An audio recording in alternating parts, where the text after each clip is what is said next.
السلام علیکم ورحمۃ اللہ وبرکاتہ۔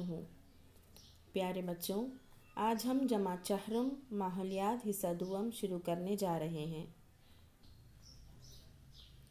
یہ جو نظر آ رہی ہے یہ ہماری ماحولیات حصہ دوم کی کتاب ہے۔ آج ہم اس کتاب کا پہلا سبق پڑھیں گے۔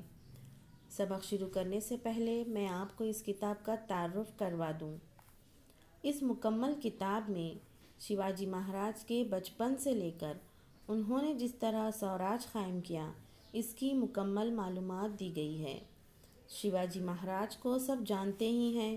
وہ مہاراشٹر کے ایسے راجا تھے جنہوں نے یہاں پر حکومت قائم کی اور عمدہ کام انجام دیے۔ سبق شروع کرنے سے پہلے میں آپ کو ایک تصویر بتانا چاہوں گی جس میں شیواجی مہاراج کو بتایا گیا ہے۔ یہ تصویر شیواجی مہاراج کے عہد کے مصور میر محمد کی بنائی ہوئی ہے، اور اس تصویر کی خاص بات یہ ہے کہ یہ تصویر آج بھی پیرس کے میوزیم میں رکھی ہوئی ہے۔ تو چلیے آج ہم اپنا پہلا سبق شروع کرتے ہیں، جس کا نام ہے شیواجی مہاراج کی پیدائش سے پہلے کا مہاراشٹر۔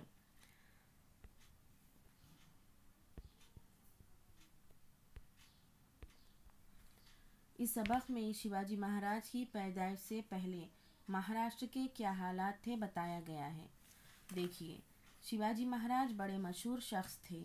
ہر سال لوگ ان کی سالگرہ بہت عزت اور دھوم دھام سے مناتے ہیں۔ بچے تو اس روز بہت خوش نظر آتے ہیں اور شیواجی مہاراج کے بارے میں پیارے پیارے گیت اور نظمیں گاتے ہیں۔ ان کی تصویر کو ہار پہناتے ہیں۔ بڑے جوش و خروش کے ساتھ شیواجی مہاراج کی جے کے نعرے لگاتے ہیں۔ شیواجی مہاراج کون تھے؟